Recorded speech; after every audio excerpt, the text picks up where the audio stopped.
What's up, everybody? Welcome to Mongols. This is our weekly show. We're just going to call it now. It's not really a reaction show, although we are going to react to some stuff, I guess. I don't know. I should think of stuff before we go live. I am Mike Sparks. Joining me is Josh Brokaw and Steve Mattiace. Gentlemen, lots going on in Hounds and Riveters world. But first, Steve, how's it going, man? Pretty good. So this is the annual sister birthday week. So my sister and her partner for the past 4 years, I think it's been now, come up for her birthday, which is super fun. So took them out to Scratch and Co. for dinner up in Troy Hill on Thursday night for her birthday. We went to the Mattress Factory on Friday, and then we had our whole D&D group over that we usually play online with to play in person yesterday, which was a ton of fun. It's just like I love playing with them, but I really love playing with them in person where we're just like hanging out, having fun, eating food, a couple of us having whiskey. Most people don't drink. Awesome. Good stuff. While Josh takes another swig, one thing I will point out, we're trying a new layout to the screen today. If you add comments live, they will now appear on screen. So try to be nice. We'll see how this goes. But, Mongols gets banned from the internet. I mean, so we'll see what happens. Josh, how's your week been, man? Good, yeah. We went to our borough's light up nights, so Bellevue's light up night last night. We're usually out of town during it, so it's kind of like, oh, we're actually in town. We didn't go to PAX Unplugged, or PAX Unplugged wasn't during light up night, so we actually went to it. And holy crap, it was busy. They close off like the main drag, and it's just vendors and people, and Santa's there, and they had like a mini fake parade. I say that because it was literally just like a cop car, a couple of girls dressed up as princesses from like Elsa and all that kind of stuff. I don't think it might have been Homecoming. I don't know. And then a fire truck with Santa in the fire truck, and that was it. I'm like, that's not a parade, but okay, whatever. Listen, man, small town parades. I think I've told you we take part in, or the Scouts take part in Ligonier's Light Up Night every year, and it's literally there's like a square. It literally is just like they call it the diamond, but it's a loop, and like you can pull into the loop 4 different ways.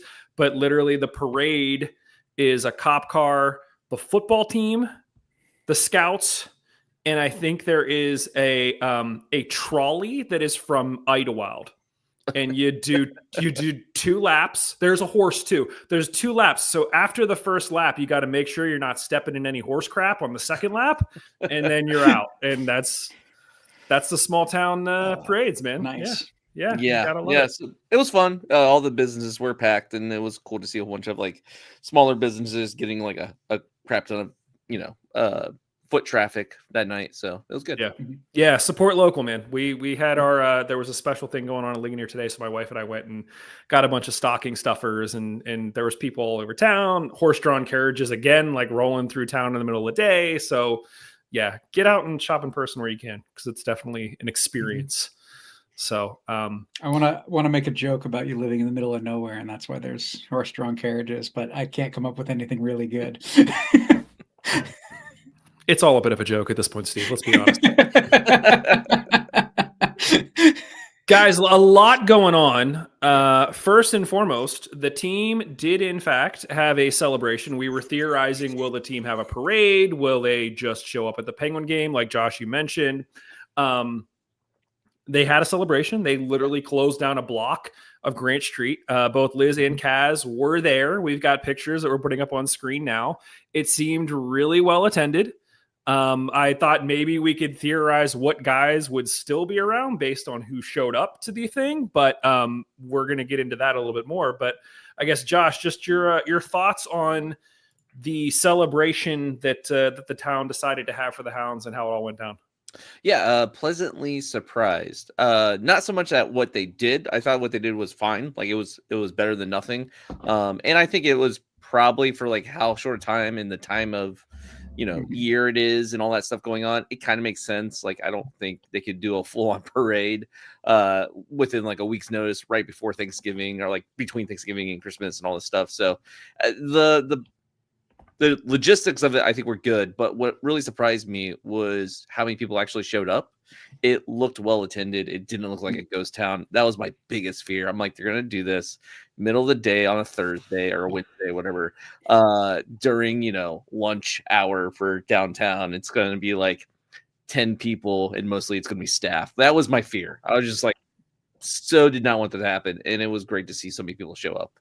Yeah. So, kudos to Pittsburgh for showing up to it. Steve, for a D2 championship, did you expect anything more, or could you expect anything more? No, I think that this is appropriate, right? I have no idea how these things work, but I've got to assume that anytime a team wins a championship, the team is the one paying the majority of the costs for security, for like permits and whatnot like that. And so for me, it's like, if that's the case, then we're not playing with NFL money. We're not playing with NHL money, right? So to do what the Penguins have done in the past is not my expectation. To do something though, really glad that they did, and that it was accessible to not just people that they invited, but people could walk into it. And so, I mean, super cool and great that there was like a public thing. And I really appreciate it. I mean, Liz just put in the comments, and I think a few other people had said this as well, that it was a lot of people wearing Hounds gear too, right? Like, it's not like it was just random people passing by and stopping. And so that's really awesome. Yeah. No, agreed. I think to both of your points, for the time of year, for the fact that a lot of the guys were going to be out of town at that point, I think it went as well as it could. Tuffy was up there getting a little bit emotional, which good for him. He has. There have been times, I think, where we've discussed as fans, like, do we think Tuffy's doing the right thing or not? And I think that's just part of our role, but there's no doubting that he put a lot on the line when he bought the team and continues to invest in the team, and then bought, the land under Highmark Stadium and just everything that he's put into this. So, that's one person that we mentioned, especially after the win, the last home win, that Tuffy came over, and he doesn't always come over, but, we do need to make sure that we give Tuffy his flowers as well for everything he's done to kind of get this team where it is. So I don't know how I ended up on this Tuffy, tangent, but it was good. It was good regardless. I think it was a good thing. And I think that this is laying the groundwork for, as this team continues to grow and progress, to potentially do something bigger in the future. So yeah. I also loved the Ed Gainey leading a chant with the Steel Army. He names the Steel Army. He's like, Steel Army here. And then, people cheer. And then he started doing the "Who are you" chant, except for his version was "Who are we?" Yeah. The Steel Army. Who are we? The Steel Army. Which I'll give him, it rhymes better. But hearing him say, "Who are we?" I was like, that's not the chant, but all right, whatever. Cool. Well, guys, I mentioned that based on who was there in terms of the players, because it wasn't the whole team. It was sort of a select few set of players, that we could potentially theorize who's going to be back. We can take it a step further, because the Hounds did announce whose options were being picked up. So last week we talked about the guys who were absolutely returning because they were already on an extended contract. I believe that was Charles All, Junior Etu, Alal Asumanu, and I'm blanking on Brigham Larson. There you go. So yeah, so that was the four that was definitely returning. What we have learned now is that we talked about there's a number of guys who had options, and there's also a number of guys who are free agents. We still don't know about the free agents. We are expecting some of the free agents to re-sign. We know for a fact that a couple of them are not re-signing. We're going to talk about those as well.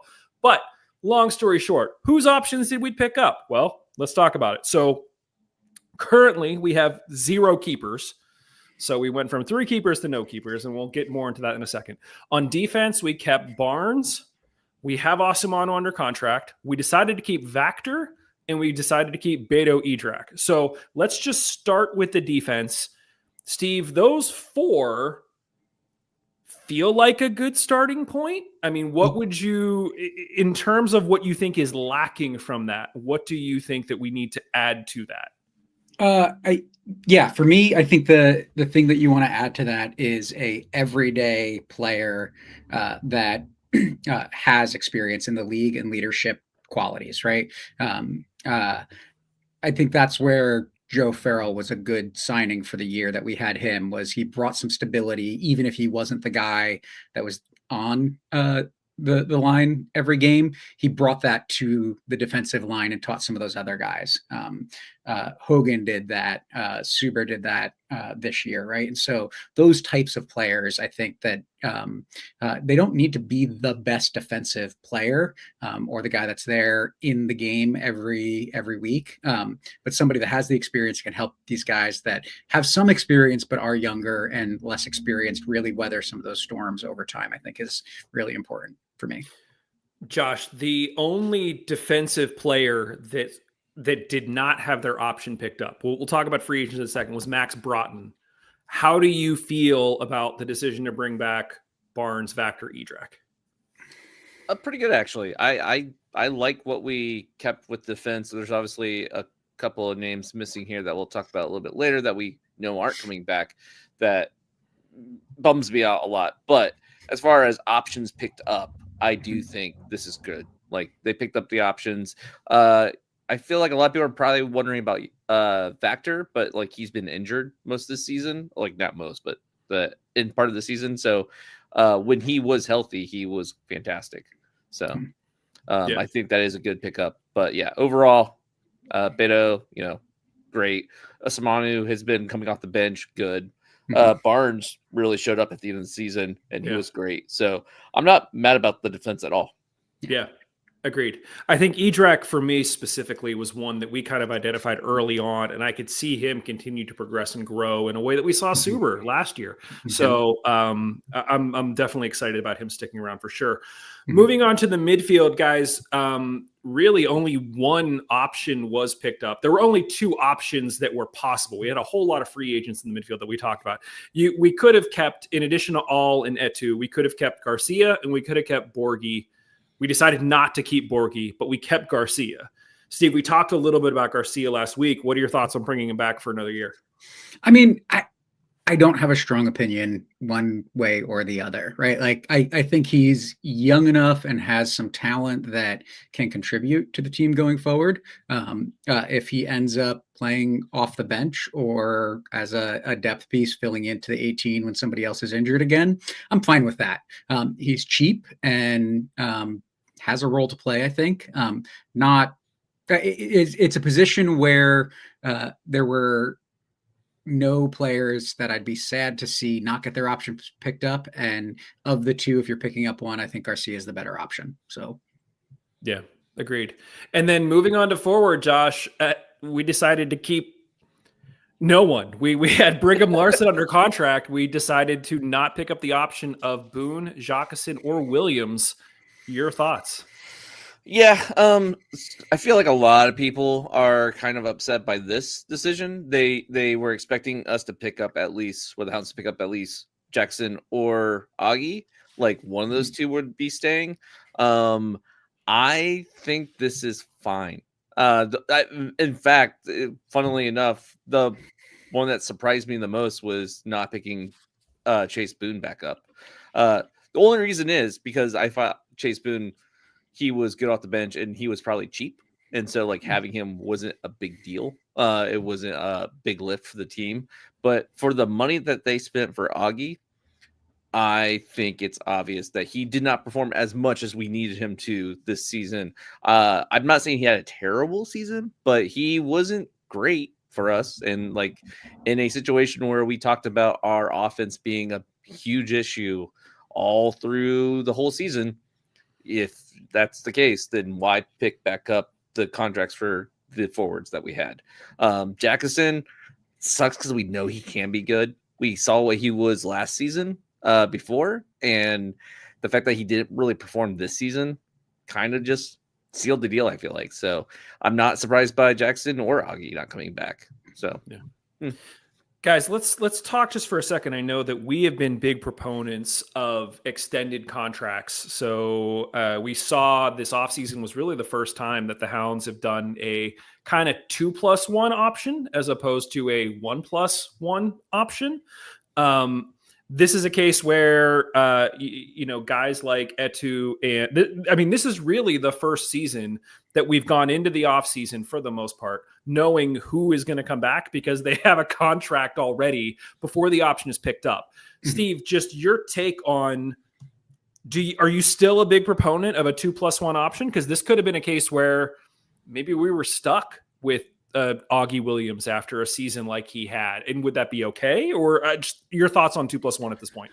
I think that I have to take the answer to that question out of the current environment of we don't know who the coach is, and so we don't know what the tactics are going to be. I think when you're making those longer contracts, you have to be working within an expected system.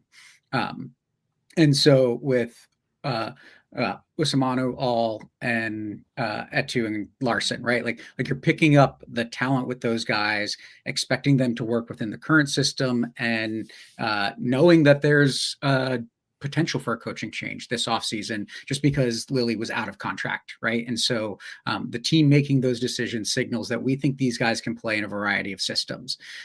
So I think that, yeah, that is important. And I think it's even more important because I'll say something I've said many times on the pod, that as the Hounds are looking to go to D1 in a few years, the organizational structure needs to change away from manager making all decisions about everything and empowering a sporting director or general manager of soccer operations to be building a system that is not tied to any one specific coaching philosophy, but that the coach should be working within the Riverhounds philosophy.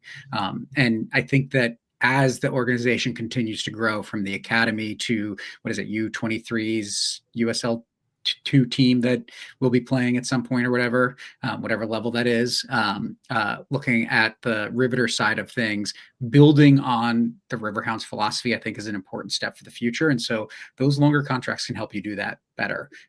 If they do that, I don't know. If that's where we are, I don't know. That's just what I hope it signals and what that means. I don't know if they don't know who the coach is. I feel like they don't make. But we don't. We don't. I agree. We don't. And I have no freaking clue what's going on. Yeah. But I do wonder, or I kind of assume that the coach has already been decided. They just haven't announced it yet, because I don't know how you make these decisions without knowing who your coach is.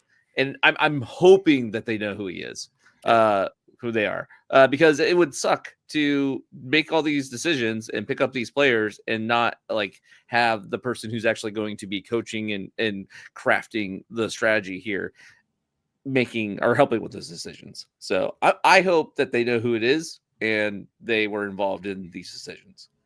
We're going to get to the coach in a second because I do want to have a conversation around that. I guess quickly though, Josh, just on the 2+1 conversation, is there anybody whose option you felt we should have picked up, or that's not the right way to phrase that question. This is live, people. Are you still okay with the 2+1 option? Like, is there anybody that we still have on the roster that you're like, I wish we didn't because of the 2+1? Let's start with that. So under contract was Usamanu and All, Etu, and Larson. Larson, I don't think is a big deal because I got a feeling his contract isn't really breaking the bank here. So I do think he's a good player. We didn't see him a lot, but he's fine. Usamanu, as much crap as the Steel Army likes to give him, shout out to Houndsy. I think he's good. So like he's not starting for a reason, but he's also not bad. So honestly, not really. All is great. Etu is great. I'm happy with both those. But as a whole idea here is 2+1 better. I do think it's better even if a player doesn't work out that first season, because we need we need time to actually fit the player into the system. So I'm hoping when we sign a player for a 2+1, we're not doing it blindly. We're doing it for a reason. And even if they don't have a good season, maybe it just takes them a little bit more time to, hit the ground running. So if that's the case, and that's what I assume, that they're making the good decisions to begin with, then fine. If like going back and thinking, okay, if Augie would have been signed to a 2+1, it would be, like, oh man, we paid a lot of money for Augie and now he's on a 2+1. We're stuck with him for another season. I don't think he had a terrible season. He did not have as good of a season as we needed him to have. And it's very possible that he would grow into this next season. It's just a lot of money. So I'm kind of glad we didn't do it for him. But also the whole not knowing who the coach is, the whole switch up, like this season would have been a great season not to have 2+1s because everything changes from here on out, assuming Lily's not the coach, which I feel like is probably a good assumption at this point. If he was the coach, I think we would have heard something by now. So assuming Lily's not the coach, having the 2+1s kind of sucked this season. But it didn't really bite us in the ass, I don't feel like, because all the players are coming back. I'm actually okay with. The one other thing that I think about with the longer contracts is we haven't seen the team do this, but it opens up the possibility. Like you've got some of these guys that now you have control over them. And so you have a player that you're like, okay, we don't see them fitting into our plans. Can we get a few $1,000s for them on the market? And moving in that direction, I think, is important, not just for the Hounds, but for the USL as a whole. And there are some teams that have done that and done that well over the past few years. But the more teams that start doing that, I think it gives you the opportunity to say, hey, you've got a player we like, we've got a player you like. We've seen the Hounds do that in token ways, I think, in the middle of a season. But having those players say, sure, we'll negotiate the contract value for this player and make some money off of that then we can invest in players that we think fit the continuing system going forward. I think that'll be one of the interesting things as, we talk about a lot of people call the USL a garbage league. I think as the league continues to grow and develop, especially if we're heading towards a Division 1, is that right now I think a lot of teams are very much just focused on themselves. And there isn't that focus on almost like the secondary market of like moving players and using that as a potential revenue stream to also bring in additional players. And so I think you see some of the more sophisticated clubs kind of dedicate resources to making that happen. And so I see that as being potentially a progression for this team as well. We shall see. I keep saying I want to talk about the coach stuff. Let's like few more things because I want to finish up with the players. So just to bring it all full circle, the players in total who we decided to keep their option on were Barnes, Vactor, Edrak, Garcia, and that's it. The players who will not be returning. So we know that there's a bunch of free agents. We know that the team is trying to re-sign some of those free agents, but if your option is declined, odds are you're most likely not going to be back with the team next year. And so that was Ben Martino at keeper, Max Broughton at defense, Jason Borghi at midfield, and as we mentioned, 3 forwards, Boone, Jockeson, Williams. So it'll be interesting to see how we rebuild that offense for sure without those guys there. I mentioned the difference between the free agents. There were a couple of free agents that I think a lot of us were really hoping would return. We got some confirmation this week that unfortunately they will not be returning. I'm going to start with fan favorite Eric Dick. He put out a message on social media essentially announcing that he would not be returning. I'm going to read the message here for you in its entirety, and then we can get your guys' reaction to it. So Eric said, 2 years ago, I said a prayer to God for one more chance to fight for this dream of mine. He answered that prayer through you, Pittsburgh. In my 2 years, I've learned how special this city is and the people within, and I'm so thankful for the chance to share my love of this game and life with Yins whilst praising the Lord every step of the way.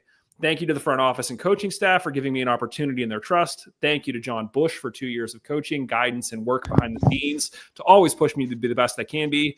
Thank you to Sam, James, Sophia, Ron, Dom, Katie, Jamie, our strength staff, our team doctors, and all medical personnel. Without you, I have not been on that field. Thank you to the Riverhounds staff that ran the day-to-day and game days. You make the ship go. Thank you to my amazing teammates. It was an honor to go to war with you, each and every one of you. I'm so proud of the success we've achieved together.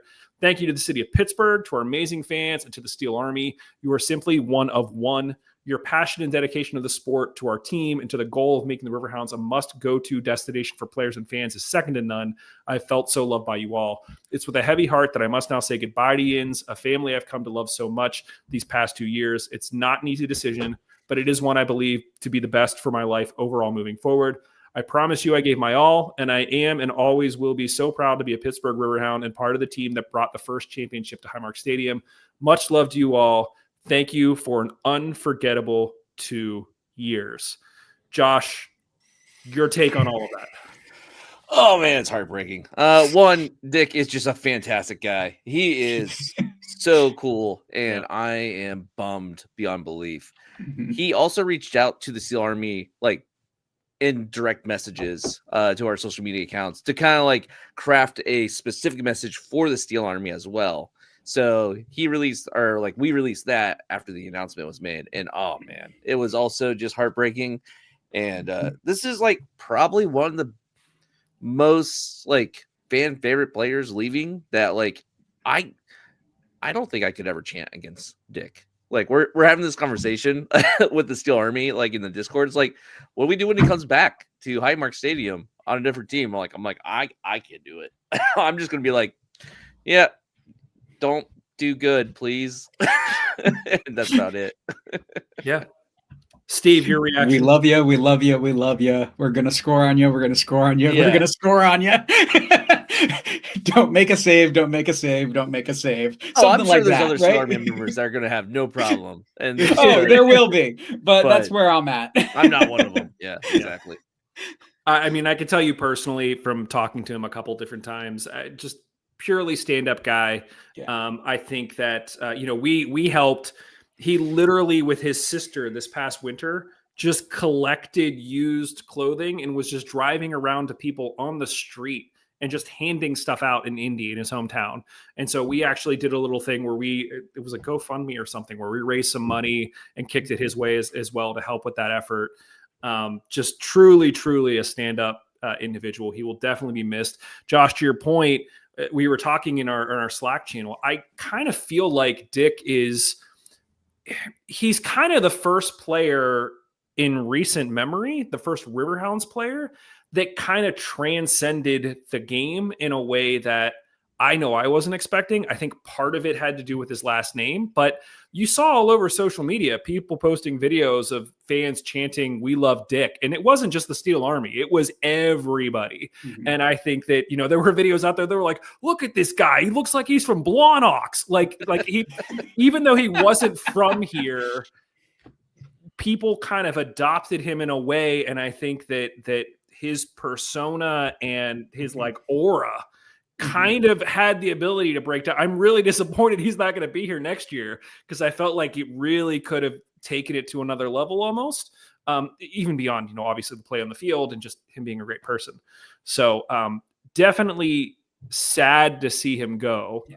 I'm happy for him. I mean, it sounds like, unconfirmed reports are that he may be heading back home to Indy. So like good for him. If that's where he lands, that's where we know his family is. We know his sister's there.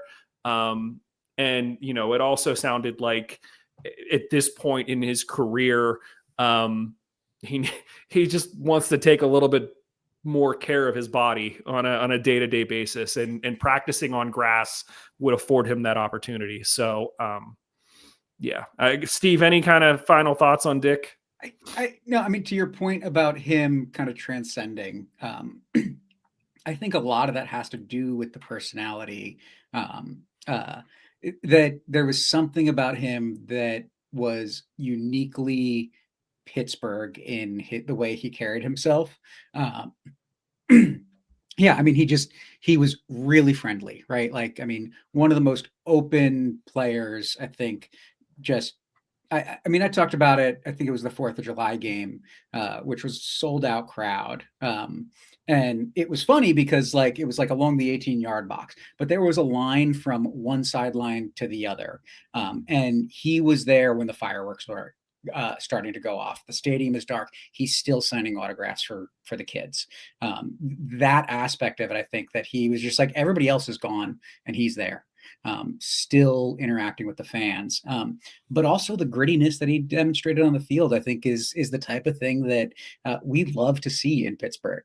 That he was willing to be bold, he was willing to go into scrappy plays, and do things that you expect that out of a goalkeeper, but there was something about the way he carried himself that I think was just fulfilled the things you want to see from a star in Pittsburgh, and he was a star in Pittsburgh.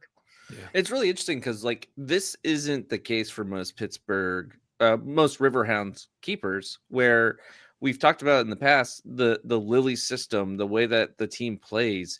The keeper usually gets like great marks, like they have so many clean sheets and all this kind of stuff, and like everyone kind of who is in the know who's watching these games agrees that's because the keeper doesn't have to do much. It's because in Lily's system, the keepers, if it gets to them, something has already broken in the system. So this year, especially, and with Dick, he had to work hard. He had a lot of clutch saves that kept us in it. Like, we would not have all those home playoff games if it wasn't for him. We would not win the championship if it wasn't for him. Like, Tulsa hammered him near the end of that game, and he made some really extremely great saves. So, like, I feel like that on top of everything else of him being a great guy, it's like, we got this championship because of Dick. Obviously it's a team effort, but if he didn't show up, we wouldn't have gotten it. I mean, how many times do we have to go to a shootout and like have Dick save a goal from going in? So he saved what, 3 shots in 3 shootouts? Yeah, like that's insane. Yeah, so like that just shows you like how important he was to this team, to this championship. And it sucks that he's leaving. And I also think it's one of those situations where you can't really blame the team for this. It's not like the team did anything wrong to make him not come back. If it's just the fact that he's older, he doesn't want to practice on turf, and we have turf practice fields. So like he just kind of made the decision, and plus his family, obviously. Yeah. You saw how like important it was to him to have his mom and dad there. So like makes sense. I understand it. It still sucks, especially because he's going to be playing for a team in the East probably because that's where his family's at. So it's like, come on, I don't want to play against you in this league. Like if he was going to a different league, it would be like, oh well, or like to the West Coast, be like, we had him in the East. Okay, cool, but it sucks all around. But you can't feel angry about any of this. Yeah. When I told my son what had happened, he was like, "We can't give him a grass practice field? Like, what the heck?" Oh, I had that reaction too. Like obviously I knew it was like, because the word is that Montour, the training facility, is going to have grass fields in 2 years. Like that's the next phase of construction for Montour. Is they're building a couple of grass fields. They're just not ready yet. I'm like, can't we like just do it sooner? Like, come on, man.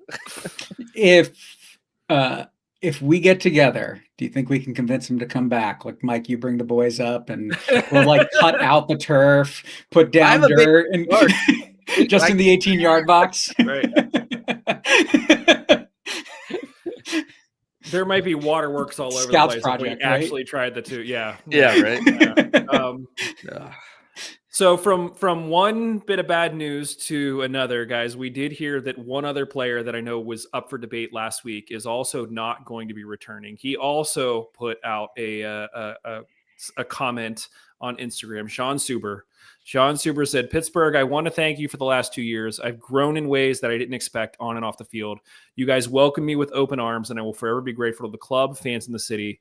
Steel Army, I truly have no words. You guys are amazing, and the support you showed me over the last 2 years is unforgettable. I'm so happy we could bring a championship trophy home to you guys in the City of Champions. Riverhounds coaches, staffs, and trainers, thank you for taking a chance on me and giving me the confidence to play at the level I did and grow as a player on and off the field.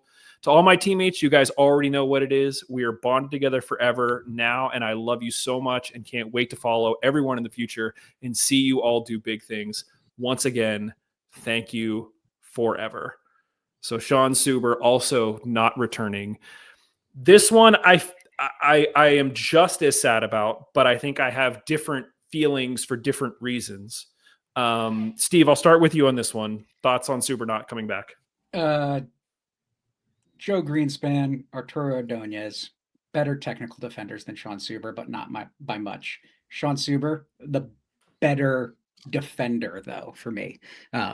Sean brought a swagger this year that I think we've not seen from many players in the past, like in the current era, that was just so much fun to watch. And his intelligence and his ability to work with Eric and work with the other defenders to keep things organized is second to none for me. And I think that the things that he didn't have in athleticism or pure technique, he more than made up for in those areas, because he really, I mean, you would see him keeping the other defenders in line or directing them where to go in a way that's rare for a center back.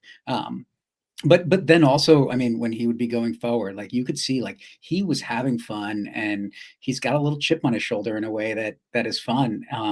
The times that he scored, and especially in the shootouts, was like that to me is the quintessential moments of Sean Suber that I will remember for years, and why I will talk about him as that's what defenders need to be trying to be in the future.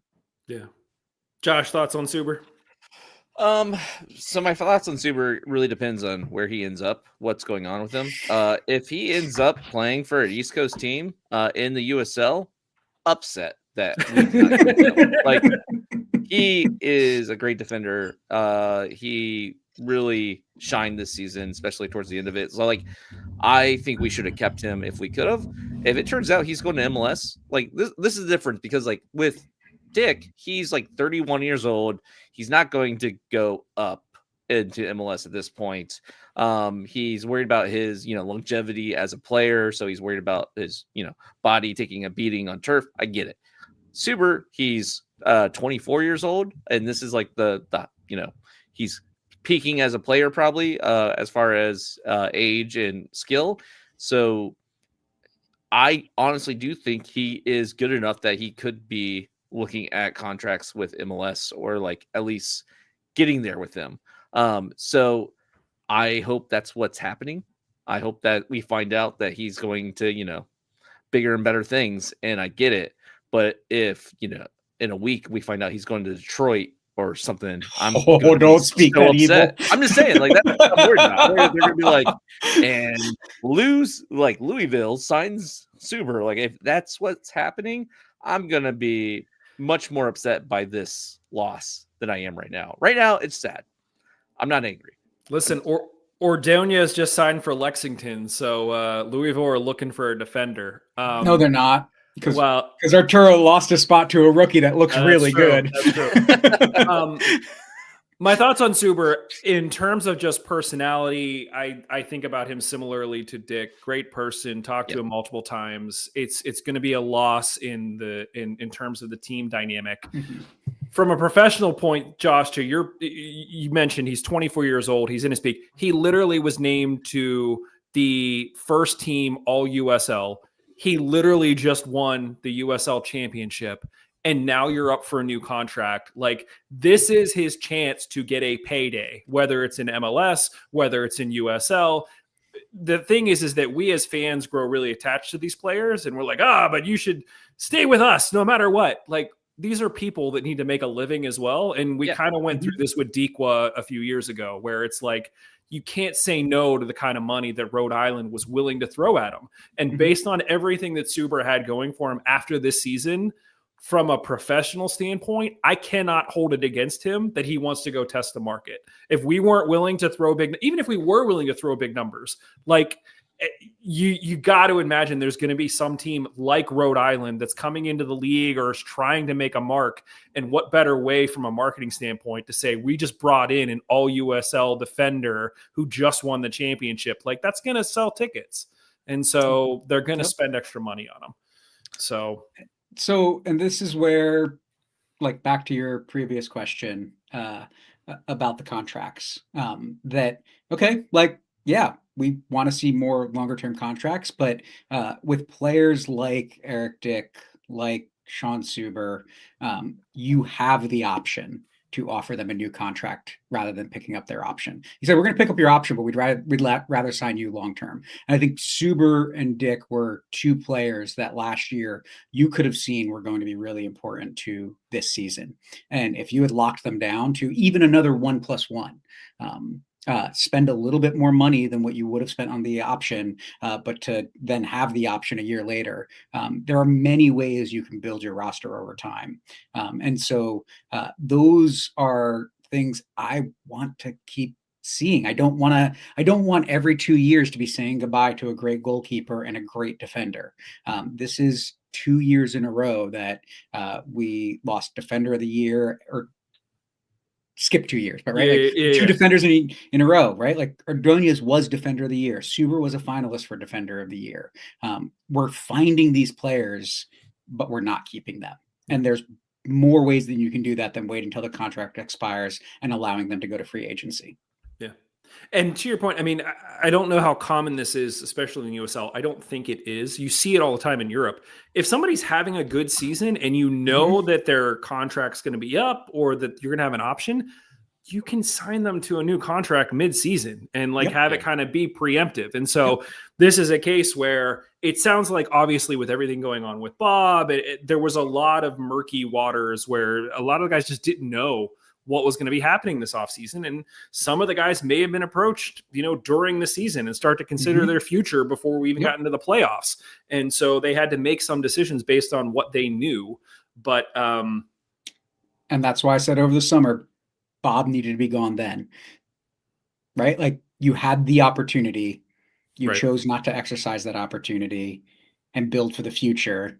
Right. And now here we are, seeing great players moving on. And to me, that's what, right? Like, I'm used to watching players that I like, that I have good relationships with, that are really talented, move on. But knowing that everything that has happened up to this point, and knowing the environment that led to those things, it makes it more sad for me. Yeah. Yeah. Great place moving on and not getting anything out of it. Like, it would be one thing if we were getting, money out of this or like a trade or something like that. But it's the fact that they're moving on and we're just left without a player and no benefit. So, One other player that we don't officially know about, but Steve could be coming down to really kind of break our hearts again, is Luke Biasi. We will have to wait and see. But for those of you who are sleuthing it on the interwebs, there are all sorts of hints out there that he may be plying his trade out west in 2026. And a credible rumor on social media that he will be in Phoenix. Yeah. So we will discuss that in detail when the official word comes down. And I'm sure Luke puts out an equally sentimental messaging. Guys, we've talked about this. Let's talk. We've danced around it. Let's talk about it now. There's still no word on who the manager is going to be. In the announcement about the options, Visser was the one who was quoted about the players returning. So it wasn't Bob, it wasn't Rob, it was Dan Visser, which in theory, Steve, to your point, cool. Love it. Yeah, great. Like, super. Yeah. But Josh, you mentioned a few minutes ago, we have to imagine it's not Bob. Bob wasn't at the ceremony in town. Vincent was. So what is your read on this situation at this point? I'm like 90% positive Bob's not coming back. I want to say, like, that's not enough. No, I mean, like, I just want to leave it open because, like, it could happen. There's nothing saying that it can't happen right now. But I'm like 90% positive, like, they've moved on.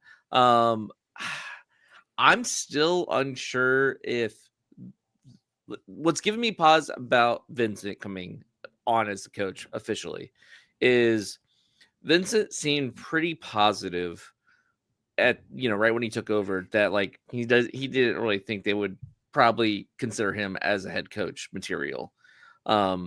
He's not experienced. He has just started as assistant coach. Like, he hasn't been around long enough as a coach to, for him at least, he was thinking like, I'm probably not going to get this job.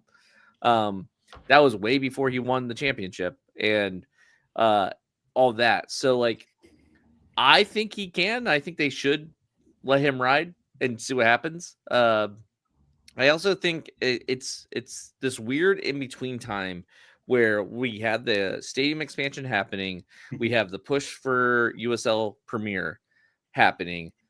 These next couple of years are going to be like this kind of weird amorphous time where the club is changing.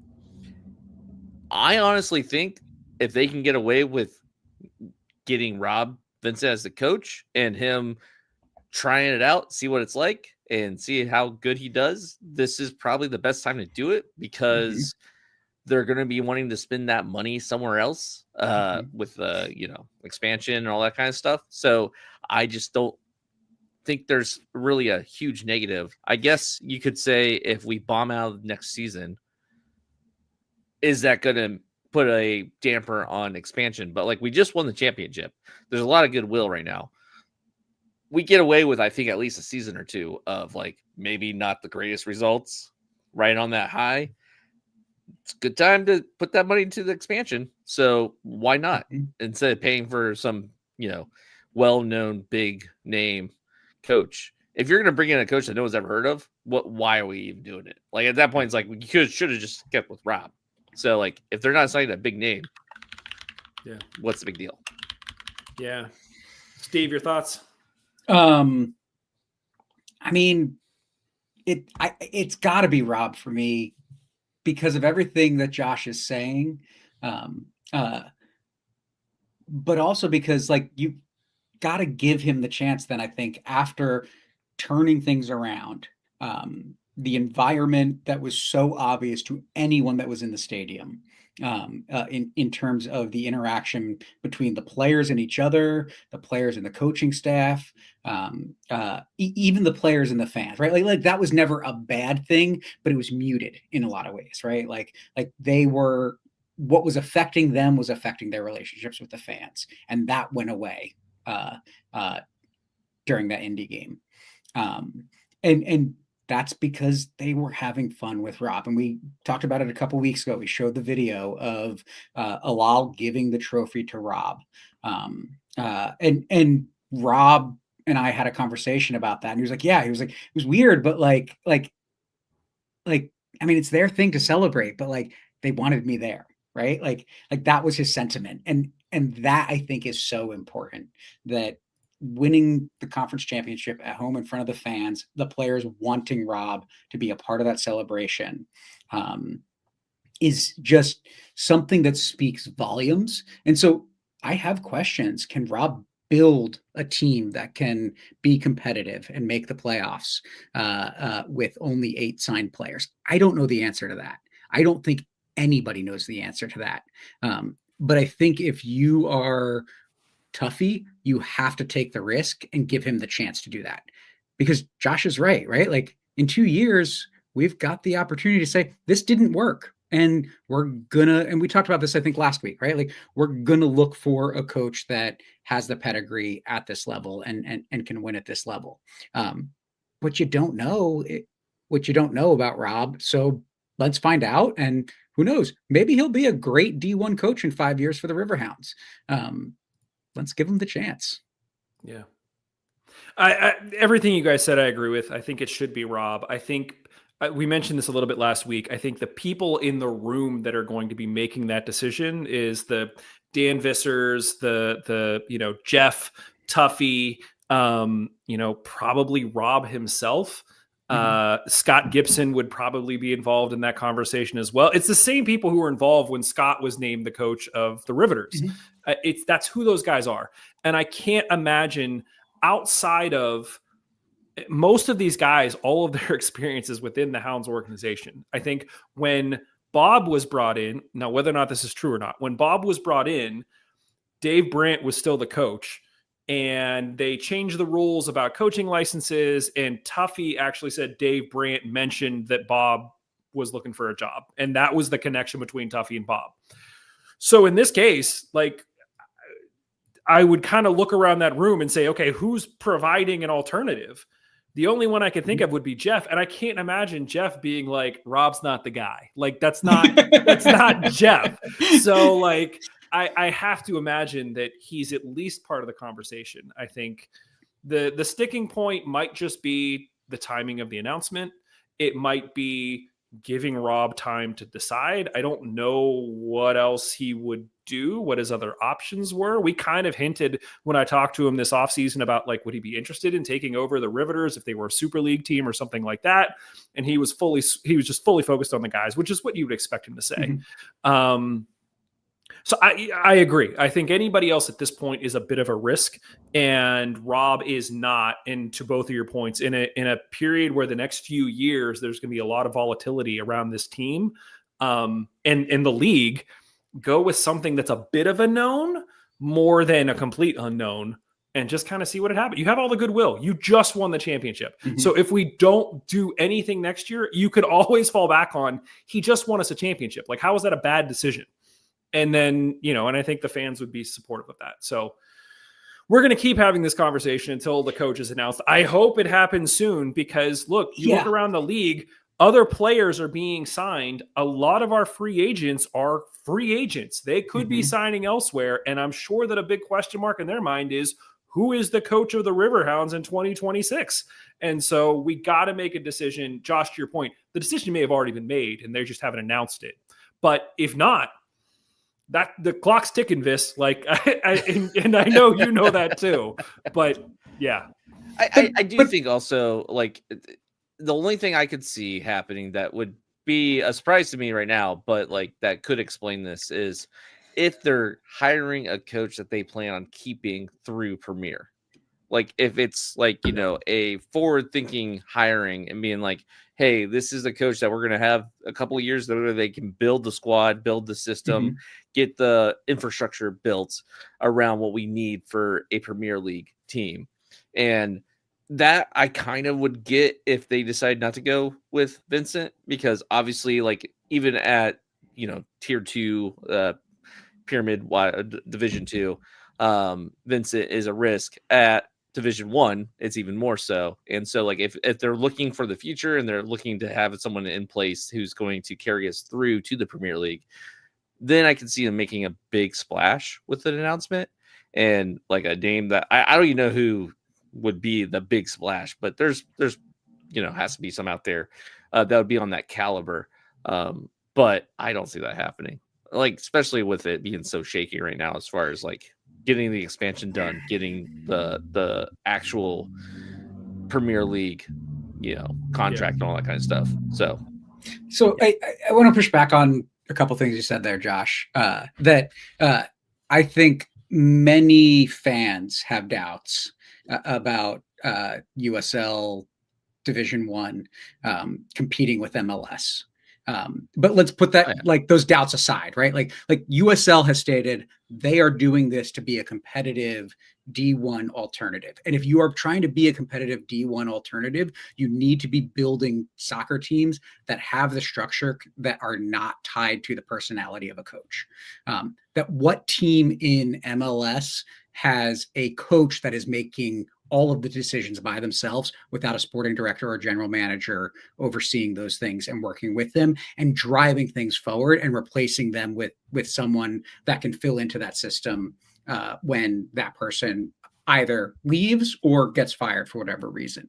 And so I think that for me, it's like, I don't want us to bring in a coach that is building to League One. I want us empowering Dan or bringing in someone to work with Dan that is building towards League One with whomever the coach is. That it shouldn't be the coach that we're focused on. We should be focused on the structure of the organization 5 years from now and building towards that. And that's not a coach. Coaches are going to come and go. We're probably not going to see in a Division 1 an 8-year coach, unless that coach is consistently pushing us towards division and league championships. I just don't think it's going to happen. So I want to see, where do I want the team to be in 5 years? Make those decisions now. Don't wait. And don't rely on a coach to do that. Build the structure so that you're not relying on your coach. That's fair. Yeah, I can see what you're saying. I just meant more as far as like building the team that you want to see in the Premier League. And like, that is a coach's job, is to help build that team and that structure and like what type of players they want. And we have seen in the past where coaches kind of dictate what the academy is playing like, and what kind of like what kind of soccer they're playing, kind of like you see with the Red Bulls and that kind of stuff. But yeah, I see what you said. Guys, this all leads to a bigger conversation that we started to have in Slack. And I think we're probably going to run out of time to do it on this episode. So we're going to save it, but I'm going to mention it. Josh, you're like, whatever. I'm going to mention it because if anybody has thoughts, you could email us your thoughts or show up to next week's show because we're going to talk about it. All of the comments that we're going to hear live are fantastic. Keep them coming, guys. This is great, but you can be part of the conversation as well. The question is based on everything that we've seen, and we might get some more clarity on this as a result of them announcing who the next coach will be. Do we think that the team is going to make a serious championship run in 2026?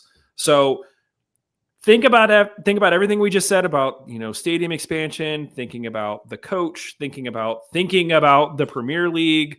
There's a number of factors that, we midpoint of this season, we didn't even think we were going to make the playoffs, and we were still selling out games. So from a financial incentive standpoint, how much more do we push? There's a lot of arguments both ways. We're going to have that conversation next week, but I'm just planting the seed now. So if you guys have any thoughts, do share it. Guys, I do want to spend at least a few minutes about the Riveters. This feels totally unfair because we spent 55 talking about the Hounds, and we're going to end up spending 5 talking about the Riveters. So are we just going to at Kaz and Liz do a full episode this week? Yeah. Kaz, Liz, if you guys want to do a full episode on the signings, I'm sure there's going to be more to come. They literally just had an open tryout on November 29th. So we're expecting more names to be announced soon. I know they do a couple rounds of those, but for those of you who are Riveters fans, as we are, they did announce a couple of rounds of players returning as well as one new player. So for those keeping track at home, Anna Marie Williams, Lily Bain, Caitlin Thompson, Sabrina Bryan, Piper Caulfield, Natalia DeSora, Bella Vozar, Lucia Wells, Lola Abraham, Mina CM, Kate Friday are all returning, which I think is all good news across the board. I think we're happy about all of those. I was specifically excited to see that Piper is going to be back. That was a fan favorite of mine. In addition to that, they've announced that the newcomer Emily Hanrahan, that there's a lot of A's and N's in that name, right? Hanrahan, she's the leading goal scorer for St. Joseph's University, and she actually played against the Riveters last year as part of Flower City 1872. She is going to be coming in ostensibly as an attacker. So right now they have 12 on the roster. It's a really good start. But like we said, more names to come. Guys, the one thing I did want to ask you about, I know that last season we talked a lot about the Riveters and how they clearly had high aspirations. It felt like for the most part, they met those aspirations. We had some conversations with the coaches, especially the one assistant coach said she wouldn't be happy if we didn't make it as far as the championship. We didn't get that far, but we made it to the playoffs in our first season. Did really well. There were some ups and downs, but you'd expect that. I think a lot of us were hoping that they would become a Super League team sooner rather than later. The fact that we're bringing back so many college players insinuates that that's not going to be the case in 2026. Josh, your thoughts on spending another year in the USLW? Yeah, it sucks. I was hoping for Super League as well, but I kind of get why they didn't do it yet. I do think these might also be tied into the stadium expansion. Maybe there's some more aspirations than we even know of as far as what this team could be, and like where that falls with the stadium size. But also, like, it's going to be another fun year. Like, I'm excited for this coming season. And now that we have a lot of returning players and like, I expect the chemistry to be there even more so than it was last year. Yeah, I'm expecting great things next season. And hopefully we actually do get that championship because this could be the team that does it. Yeah. Steve, your thoughts? Tuffy's wealthy. Tuffy is not stupid wealthy, right? Like he's wealthy enough to own a USL team with a women's side and buy the stadium land, right? Like and do all of these things. He is not stupid wealthy that the stadium expansion is something he could fund himself. He has to choose, and so Do I think that at some point the Riveters are destined for the Super League? Yeah. But if he's having to choose where to spend his money and where to focus things, then stadium comes first, and getting the men's team to Division One, I think, comes second. And if it takes till 2027 or 2028, 2029 for the Riveters to get to that level, I'm okay with that, as long as it is not that they are getting neglected. If it's like we're allocating our money where we need to, when we need to build sustainability on all sides for the long term, so that in 25 years, both of these teams are competitive at the top level, then great. Yeah, agreed. Listen, Tuffy was like waving around his camera with John Daly on it at the final. John Daly could throw some millions our way and make all of our dreams happen at one time. So yeah, to Tony Rivera, 5886 point, he said at the rally, Tuffy said the stadium is the focus. So I'm not entirely surprised. I think it's not going to hurt this team to spend at least another year in the W. I think it's going to continue to raise the profile of the women's league, or of the women's team, of the women's program. There were a number of games that were all sold out when they played at Highmark Stadium last year. I don't see that changing this year, regardless of what league they're in. Wasn't only one of them like under 4,000? Yeah, and wasn't it like rain and crazy weather? Yeah. It was. Yeah. So yeah, I'm not concerned about this at all, but I wanted to bring it up as a topic just because I know that we talked about it. Guys, last thought here before we get out of here. Tattoo update. Where I know I made my appointment, I think January 10th. I was like, I'll just walk in. I'm so naive to this. Like, it'll be fine. No, I'm January 10th. Well, Mike, how did you not know that? Right? Thanks for tipping me off that I need to make an appointment ahead of time. Listen, so we talked a little bit last week, change of plans slightly. We were going to try to go as a group. I think logistically that's just not going to happen because it's just going to take so much time, and trying to find a block of time that we can all go together just isn't going to work. Mm-hmm. So we're all going to go individually. And then Steve, to your point, we'll probably do some kind of reveal party. And so if you go out and you decide to get a tattoo to celebrate the victory, you can email us your picture at mongols3@gmail.com. We will be sure to incorporate it in whatever we do whenever we share out all of ours.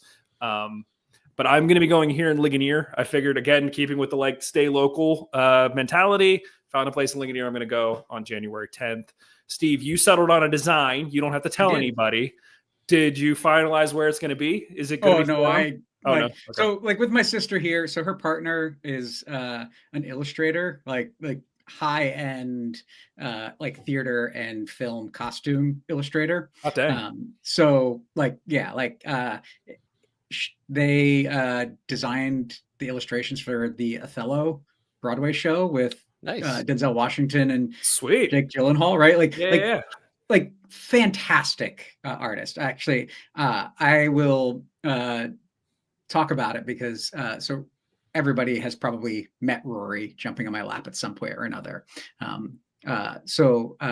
Rory is your dog, by the way. Yeah, Rory's my dog. not my sister or my sister's partner. But so every year when they come up to visit, they give me something. Like the Lego scarf that I have over here was one of them. Always something that's really thoughtful. And so this year they handed me a print of an illustration of Rory on the back of the couch looking out the window, and it is absolutely beautiful. So I spent over a half hour, 45 minutes trying to come up with something, messing around with things, and it all looked like crap. So I went to them. I was like, hey, can you like take this and maybe try this? 3 minutes later, my design was done. Yeah, nice. Love it. Awesome. Josh, do you have a date or no? No, not yet. Did you settle on a design, Josh? Yeah, my design's pretty easy. I'm getting the crest with the star above it. Okay, so you finally settled on I'm not doing anything fancy. Yeah. I'm literally just. I figure this is also like the Riverhounds tattoo I've been wanting to get for a while now. It's just the crest. So I'm like, I'll just do the crest, but put a star above it, and bam, it's done. We know who we want to go to. We just have to set it all up still. So we'll get a date here soon. Yeah. Awesome. Well, like I said, if you want to be part of the story, I know I finally got around to listening to Houndsy after the win. I know Ariana already has hers, and there's a confirmed at least a second, probably a few more that are already out there, which fantastic. Great for you guys. I love it. We will be joining that party soon. But if you want to join the party, like I said, mongols3@gmail.com, let us know. And we will include you in sort of that celebratory act. Guys, like I said, there's tons of other stuff to talk about. Josh, you joked there is no off season for us last week. There is no off season for us. We got topics on topics to discuss already, and we don't even know what's going to happen this week. We may get an announcement about a coach, which would be amazing. So do stay tuned. We will be back next week. Thank you, everyone who have joined us live and has been adding comments. You all decided to keep it civil, and I appreciate that. So we didn't have to delete any comments that were live on the screen or anything like that. For those of you who are listening and want to be part of the conversation moving forward, join us live. We're almost always here, Sunday at 7 p.m. live. It will probably continue to be that, at least throughout all the off season, just because the timing seems to work out. So thank you, everybody. We really appreciate it, gentlemen. I love talking to you. Thank you so much for joining me. We will be back with more Hounds and Riveters content very, very soon. Later. See ya.